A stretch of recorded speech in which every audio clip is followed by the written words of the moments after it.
Hello guys, কি অবস্থা সবার? কেমন আছেন সবাই? আশা করি সবাই অনেক বেশি ভালো আছেন। সো আজকে মানে বাসা একদম ফাঁকা, মা গেছে বোনের বাড়িতে। তো ভাবলাম কি বানাই, তো যে একটা ডিম সিদ্ধ করলাম, হাঁসের ডিম। এইখানে আছে পেঁয়াজ, তারপরে এইখানে আছে শুকনো মরিচ। তো ফার্স্ট টাইম আগে হাতটা একটু পরিষ্কার করি, তারপরে ডিমটাকে একটু ধুয়ে নিলাম। ওকে, এরপর এই যে দেখেন আমার রেসিপিগুলো, দেখেন কত সুন্দর। তো ডিমগুলাকে আগে সেই রকম সর্দি লাগছে, যার জন্য আসলে এই কাজগুলো করা। পরিমাণ মতো এই যে দেখেন লবণ দিয়ে দিলাম, সেই সর্দি লাগছে গাইস। এটাকে সেই করে ডলা লাগবে, দেখেন মানে সেই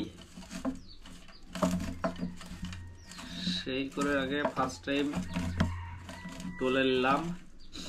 এরপর এর সাথে পেস্ট গুলো আচ্ছা তারে ডললাম।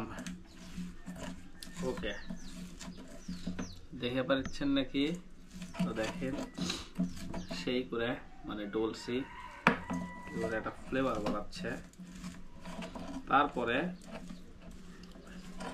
এর মধ্যে খানিকটা দিয়ে দিব সরিষার তেল।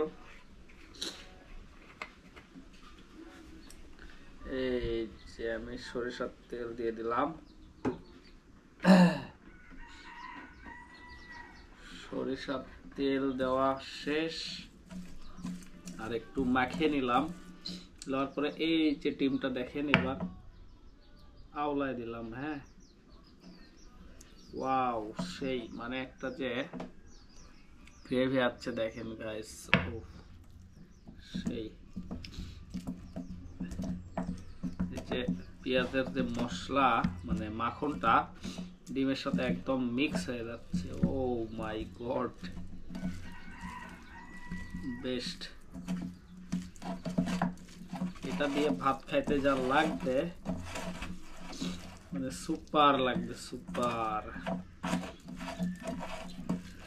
ওকে, মাই ঝটপট ডিম ভর্তা কমপ্লিট। কে কে খাবেন এখনই কমেন্ট করে জানান।